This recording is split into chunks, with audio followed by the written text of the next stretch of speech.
بزرگوں، دوستوں، ملت اسلامیہ کے نوجوانوں، اسلامی ماؤں اور بہنوں، چند جمعوں سے خطبے کا سلسلہ اس کائنات میں عظیم مرتبہ پانے والی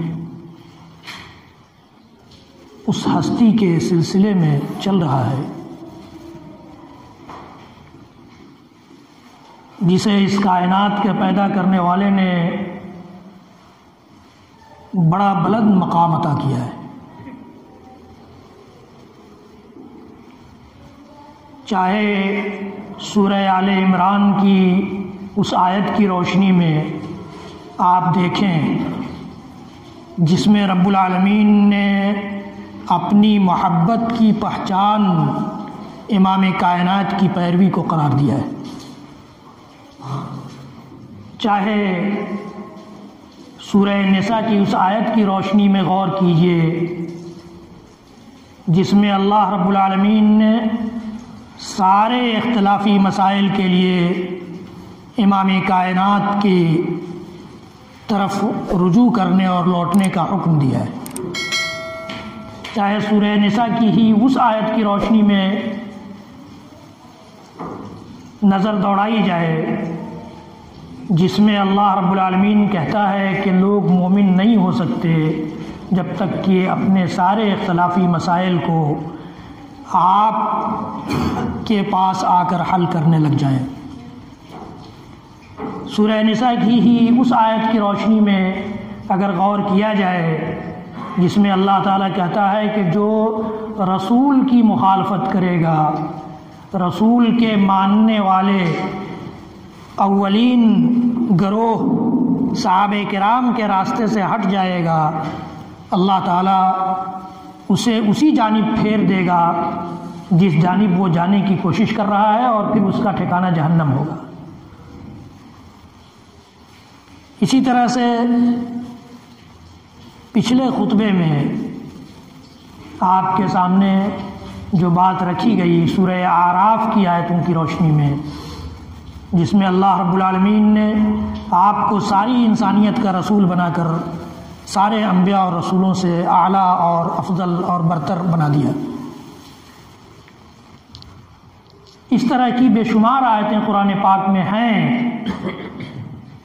جو امام الانبیاء والرسل احمد مجتبیٰ محمد مصطفیٰ رسول اکرم صلی اللہ تعالیٰ علیہ وآلہ وسلم کے مقام و مرتبے کو بیان کرتی ہیں۔ سورہ انفال کی کچھ آیتیں جو قرآن پاک کی 8ویں سورت ہے،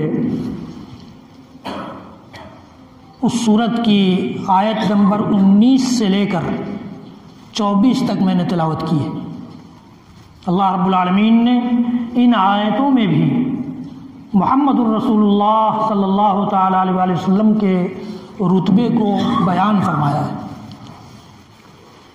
چنانچہ بڑے سادہ انداز میں رب العالمین نے فرمایا کہ اے ایمان والو،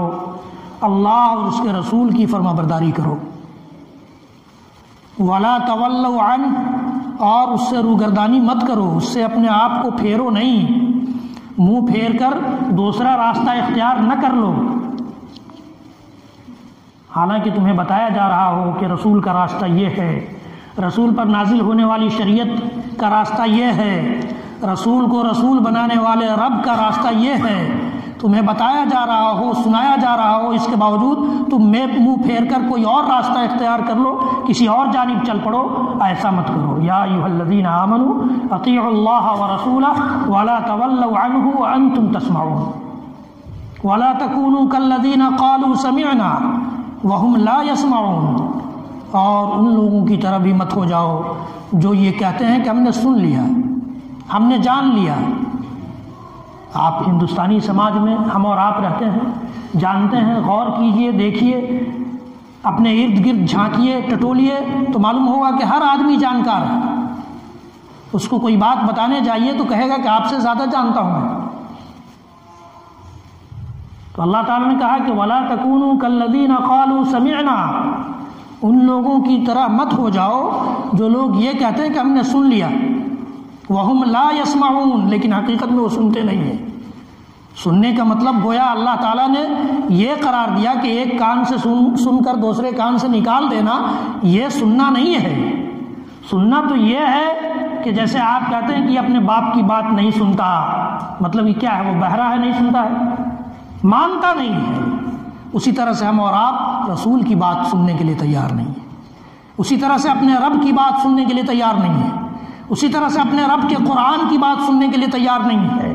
اسی طرح اپنے نبی کے فرمان کی بات سننے کے لیے تیار نہیں ہے. تو اللہ تعالیٰ نے اسی کو کہا کہ وَلَا تَكُونُوا كَالَّذِينَ قَالُوا سَمِعْنَا وَهُمْ لَا يَسْمَعُونَ. کسی اور کا تذکرہ رب العالمین نے نہیں کیا کہ فلاں آدمی کی بات نہ سنو تو بھی تم مجرم قرار پاؤ گے. نہیں، صرف رسول کی، رسول جو رب کی زبان میں بولتے ہیں، جو رب کی بات بولتے ہیں، جو رب کا پیغام ہم تک پہنچاتے ہیں،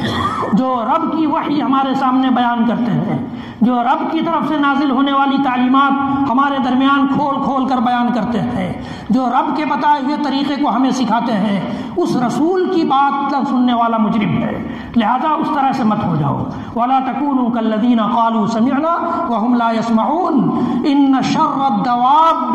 عِندَ اللَّهِ الصُّمُّ الْبُكْمُ الَّذِينَ لَا يَعْقِلُونَ.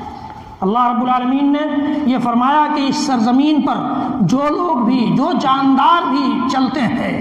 چلنے والے جاندار، رینگنے والے جاندار، زندگی جینے والے جاندار میں سب سے برے وہ ہیں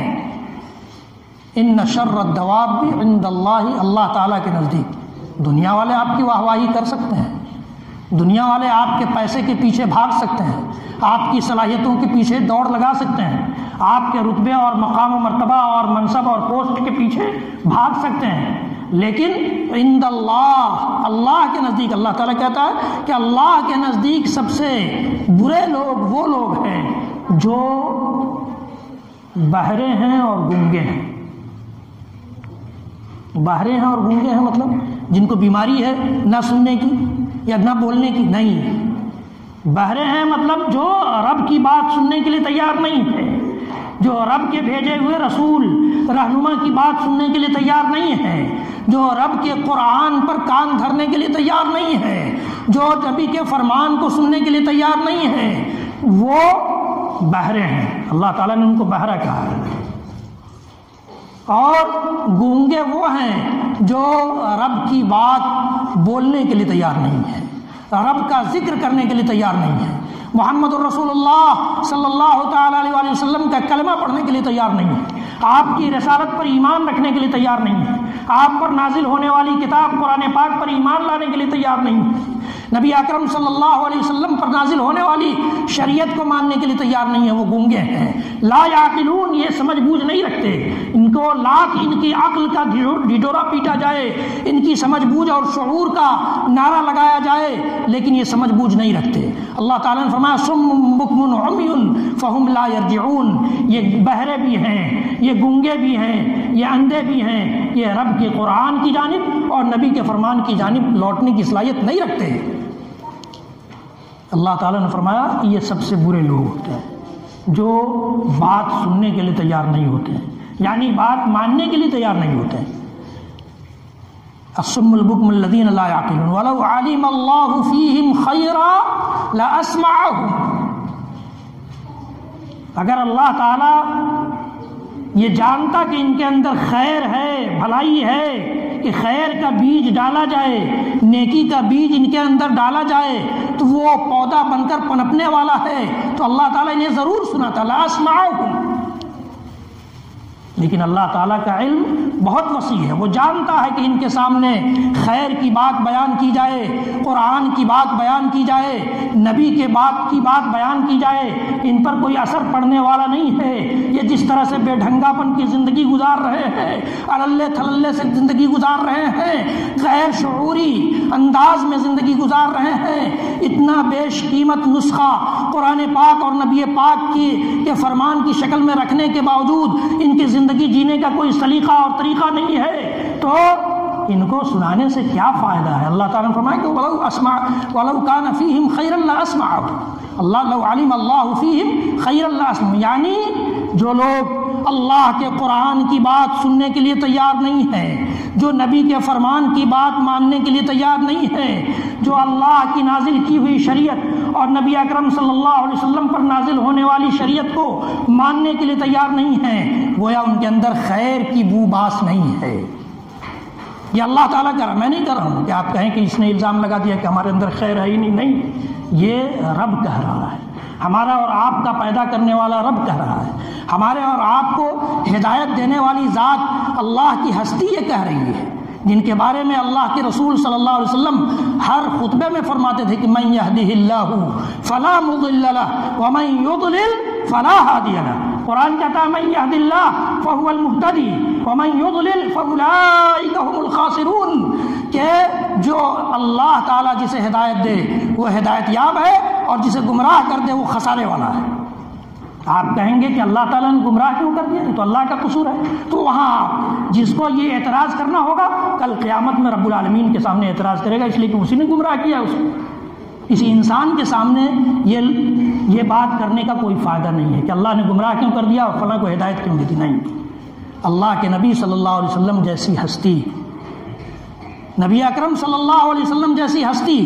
جو ہدایت اور رہنمائی کے چراغ بن کر اس دنیا میں بھیجے گئے تھے، وہ دعا کرتے تھے کہ اللہم انی اسألک الہدی۔ کیوں؟ اس لیے کہ انہیں معلوم تھا کہ رب کی توفیق نہ ملے، رب کی جانب سے ہدایت کی روشنی نہ دکھائی جائے تو انسان ظلمتوں میں، تاریکیوں میں اور گمراہیوں میں ٹامک ٹوئیاں لگاتا ہوا زندگی گزار کر ختم ہو جائے گا، اسے ہدایت نصیب نہیں ہوگی۔ میں یہ عرض کر رہا تھا کہ اللہ رب العالمین نے ہمارے اندر اگر خیر دیکھا تو ہمیں خیر کی سمجھ بوجھ دی، خیر سننے کی توفیق دی، خیر پر عمل کرنے کی توفیق دی، اور پھر اسی خیر کو کل قیامت میں رب العالمین دکھلا بھی دے گا۔ فَمَن يَعْمَلْ مِثْقَالَ ذَرَّةٍ خَيْرًا يَرَهُ، جو ذرہ برابر اس دنیا میں خیر کا کام کرے گا وہاں دیکھ لے گا، اور جو ذرہ برابر شر کا، برائی کا کام کرے گا وہ بھی دیکھ لے گا۔ وَمَن يَعْمَلْ مِثْقَالَ ذَرَّةٍ شَرًّا يَرَهُ۔ اللہ رب العالمین نے گویا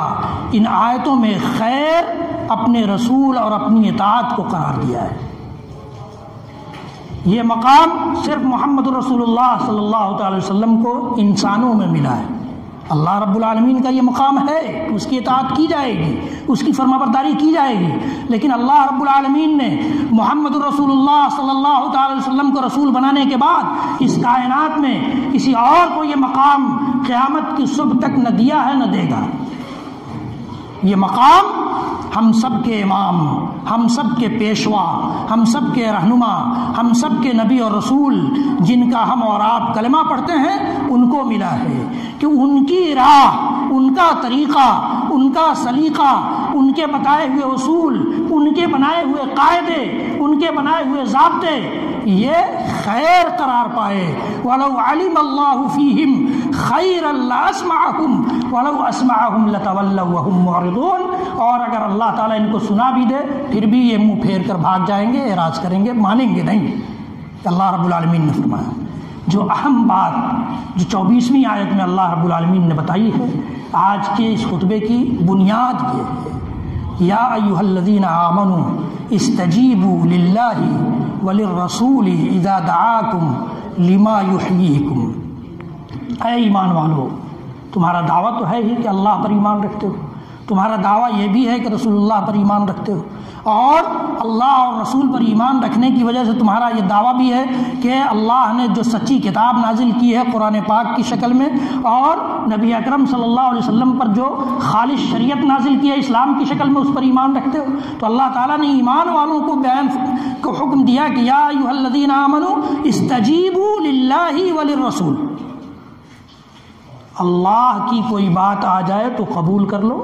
اور رسول اللہ کی کوئی بات آ جائے تو قبول کر لو۔ اب ہم اور آپ صبح سے شام تک اپنی زندگی کا جائزہ لیں، روز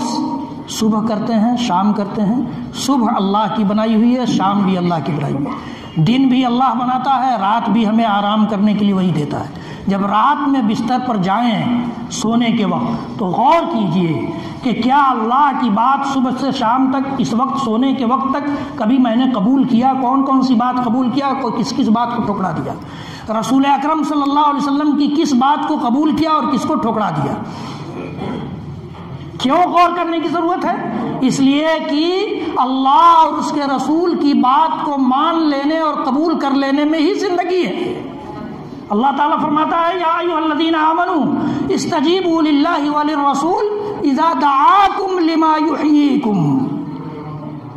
اللہ اور اس کا رسول تمہیں جن چیزوں کی طرف بلا رہا ہے یہ تمہیں زندگی دینے کے لیے ہے، زندگی بخشنے کے لیے ہے، زندہ قوم کی حیثیت سے اس آسمان کے نیچے اور اس سرزمین پر سر اٹھا کر جینے کی حیثیت دینے کے لیے ہے۔ اگر تم اللہ کی بات ماننا چھوڑ دو گے، رسول اللہ کے نقش قدم پر چلنا چھوڑ دو گے تو زندہ قوم کی حیثیت سے اس کائنات میں نئی زندگی بسر کر سکتے۔ آج جو ہماری حالت ہے ہم دیکھتے ہیں، کیا ہماری حالت زندہ قوم جیسی ہے؟ غور کیجئے، قرآن نے 1400 سال پہلے یہ نسخہ دیا تھا کہ زندگی چاہیے، سر اٹھا کر جینے کا طور طریقہ چاہیے، سلیقہ چاہیے، دنیا کی قوموں کو سرنگوں رکھ کر زندگی جینا ہے تو اللہ اور اس کے رسول کی بات ماننا ہو۔ اذا دعاکم لما یحییکم، اذا دعاکم لما یحییکم۔ اللہ کے نبی صلی اللہ تعالیٰ علیہ وسلم نے زندگی بخشنے کا اعلان کرتے ہوئے صفا کی پہاڑی سے یہ اعلان کیا تھا، یا ایھا الناس قولوا لا الہ الا اللہ تفلحوا۔ اے انسانیت کی جماعت، اے آدم کی اولاد، سنو، لا الہ الا اللہ کا اقرار کر لو گے کامیاب ہو جاؤ گے۔ اس سے بڑی زندگی کہیں اور ملے گی؟ کامیابی کی ضمانت اللہ کے نبی صلی اللہ علیہ وسلم نے اللہ کی توحید کا اعلان اور اللہ کی توحید کے اقرار میں قرار دیا تھا، اسی کو ہم نے بھلا دیا ہے۔ ہم نے توحید کا مطلب نہیں جانا، اپنے بچوں کو توحید کا معنی اور مفہوم اور اس کے تقاضے نہیں سمجھائے۔ ہم نے لا الہ الا اللہ کہہ تو لیا، لیکن لا الہ الا اللہ ہم سے کیا چاہتا ہے، ایمان کے کن اصولوں پر چلنا سکھاتا ہے لا الہ الا اللہ، ایمان کی کن بنیادوں کی تعلیم دیتا ہے لا الہ الا اللہ، زندگی جینے کے کون سے سلیقے سکھلاتا ہے لا الہ الا اللہ، ہم اس کو جاننے کے لیے تیار نہیں ہیں۔ ہمارے پاس وقت نہیں ہے، وقت کی کمی ہے ہمارے پاس۔ اللہ کے نبی صلی اللہ تعالی وسلم نے فرمایا تھا کہ تم اللہ کے ساتھ کسی کو شریک نہ کرنا، لا تشرک باللہ شیئا وَإِن قُتِلْتَ أَوْ حُرِّقْتَ، کہ تمہیں چاہے ٹکڑے ٹکڑے کاٹ دیا جائے، چاہے تمہیں جلا دیا جائے، زندگی چاہتے ہو تو ان چیزوں سے ڈرے بغیر اللہ کی توحید پر قائم رہنا، تب زندگی ملے گی۔ ہم نے اللہ کی توحید کی اس قدر سختیوں کو بھلا دیا کہ توحید کے لیے کتنی سختی برداشت کی جا سکتی ہے اور کس قدر تکلیفیں اور مشقتیں برداشت کی جا سکتی ہیں، اپنے نبی کے بتائے ہوئے اصول کو ہم نے بھلایا، اس لیے ہم زندہ قوم کی حیثیت سے اس سرزمین پر باقی نہیں رہ سکے، باقی نہیں رہ سکتے۔ ہمارے نبی نے کہا تھا جعلت قرۃ عینی فی الصلاۃ، جعلت قرۃ عینی فی الصلاۃ، میری آنکھوں کی ٹھنڈک نماز میں قرار دی گئی ہے، میری آنکھوں کی ٹھنڈک نماز سے حاصل ہوتی ہے۔ ہم نے نماز پر جو ظلم کیا اس نہ کسی عمل پر ظلم نہیں کیا، پھر بھی ہم سمجھتے ہیں کہ ہم زندہ قوم کی حیثیت سے اس دنیا میں زندہ رہ پائیں گے؟ کبھی نہیں، اس لیے کہ زندگی ہمارے رسول نے جو سکھلائی تھی، زندگی بخشنے کی جو کوشش کی تھی، وہ اعمال میں سب سے زیادہ اہمیت نماز کو دیتے ہوئے اس حدیث گرامی میں سکھلائی تھی کہ جعلت قرۃ عینی فی الصلاۃ، کہ میری آنکھوں کی ٹھنڈک نماز میں رکھ دی گئی ہے۔ اللہ کے نبی صلی اللہ تعالی علیہ وسلم نے فرمایا تھا کہ ان البر یہدی الی الصدق وَإِنَّ الصِّدْقَ يَهْدِي إِلَى الْجَنَّةِ، سچائی اخلاق کی کریمانہ اخلاق کی اور بہترین اخلاق کی، اچھے اخلاق کی، بلند اخلاق کی بنیاد سچائی پر رکھتے ہوئے فرمایا تھا کہ یہ سچائی نیکیوں کی بنیاد ہے، نیکیوں کی بنیاد ہے۔ کوئی آدمی نیک ہے اس کا مطلب کہ وہ سچا ہے۔ ان البر یہدی الی الصدق، اور پھر اللہ کے نبی صلی اللہ علیہ وسلم نے فرمایا کہ یہ سچائی جنت میں لے جانے والی چیز ہے۔ تو آپ تصور کیجئے کہ اخلاق کے اتنے بلند اصول جو نبی اکرم صلی اللہ علیہ وسلم نے دیے تھے، یہ اس میں زندگی ہے یا نہیں؟ اللہ کے نبی صلی اللہ علیہ وسلم نے فرمایا تھا کہ خیرکم من ینفع الناس، جو انسانیت کے لیے فائدہ مند بن جائے، جو انسانیت کے لیے نفع بخش بن جائے، جو انسانیت کو نفع پہنچانا سیکھ جائے، وہ تم میں سب سے بہتر ہے۔ بتائیے اس میں زندگی ہے یا نہیں؟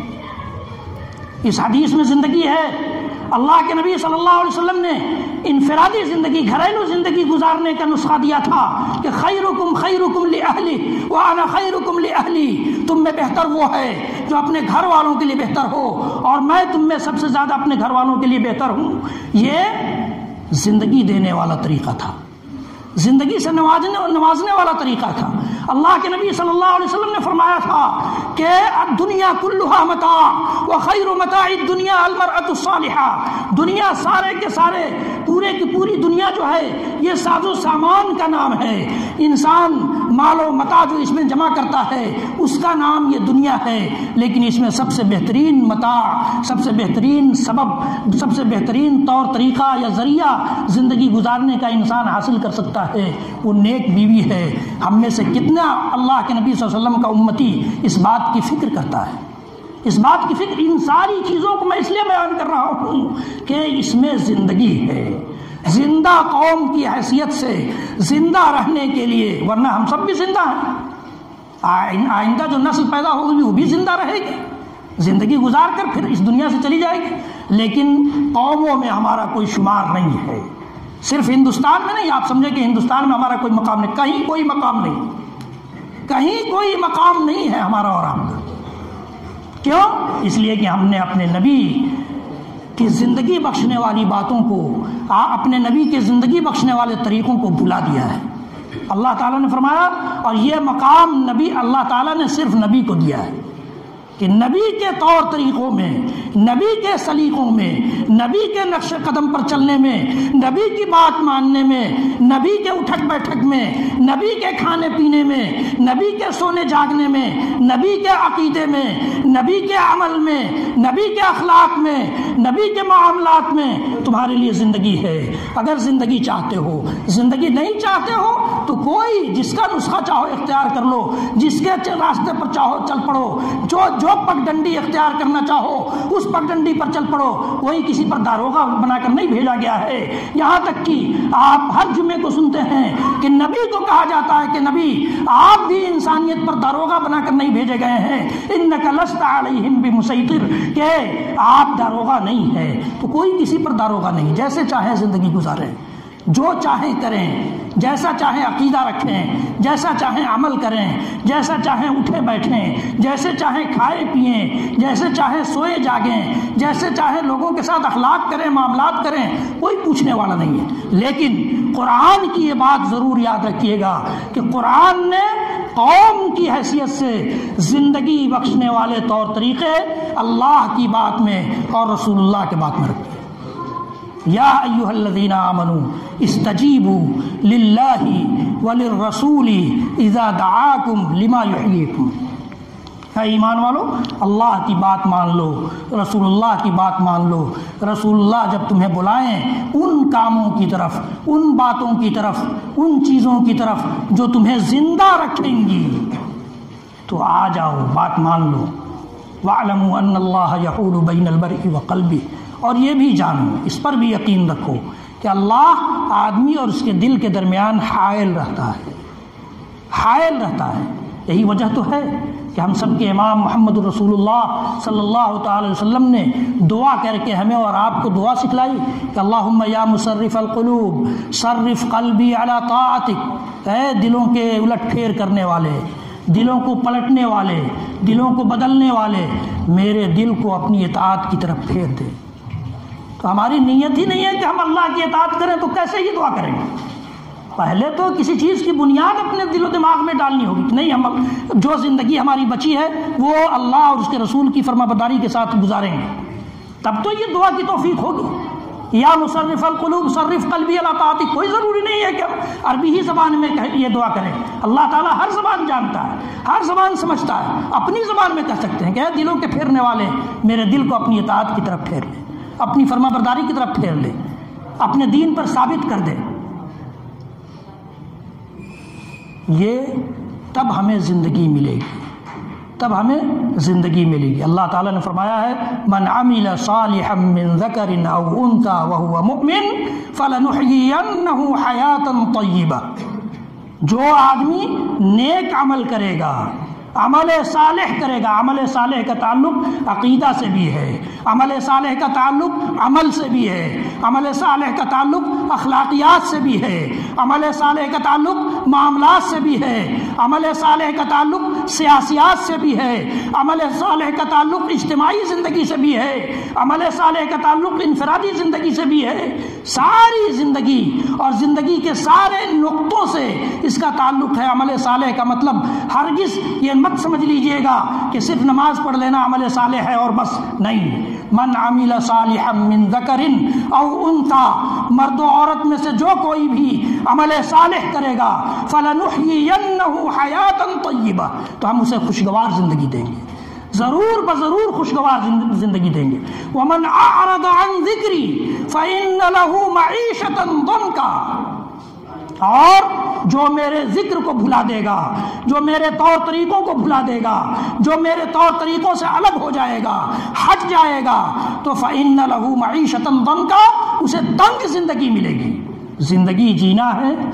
سر اٹھا کر جینا ہے، دنیا کی قوموں میں اپنی پہچان بنانا ہے، دنیا کی قوموں کے سامنے سر اٹھا کر اور سینہ تان کر جینا ہے، تو اللہ اور اس کے رسول کی بات اور اللہ اور اس کے رسول کے بتائے ہوئے طریقوں کو اختیار کرنا ہوگا۔ ورنہ یہ یاد رکھیے گا کہ اس چھوٹی سی جگہ اور اس چھوٹے سے ممبر سے یہ بات کہی گئی ہے کہ زندگی ہمیں نہیں ملے گی، دنیا کی دوسری قومیں ہمیں زندہ قوم کی حیثیت سے شمار نہیں کریں گی، دنیا کی دوسری قومیں ہماری شریعت کو تسلیم کرنے کے لیے تیار نہیں ہوں گی، اور دنیا کی دوسری قومیں ہمارے نبی اور رسول کا احترام کرنے کے لیے تیار نہیں ہوں گی، کبھی نہیں ہو سکتا ہے۔ زندہ قوموں میں پہچان بنانا ہے، زندگی قوم کی حیثیت سے چاہیے تو اللہ اور اس کے رسول کی بات ماننا ہوگا۔ وَاعْلَمُوا أَنَّ اللَّهَ يَحُولُ بَيْنَ الْمَرْءِ وَقَلْبِهِ وَأَنَّهُ إِلَيْهِ تُحْشَرُونَ، یہ بھی جان لو کہ رب کے پاس ہی تم سب کو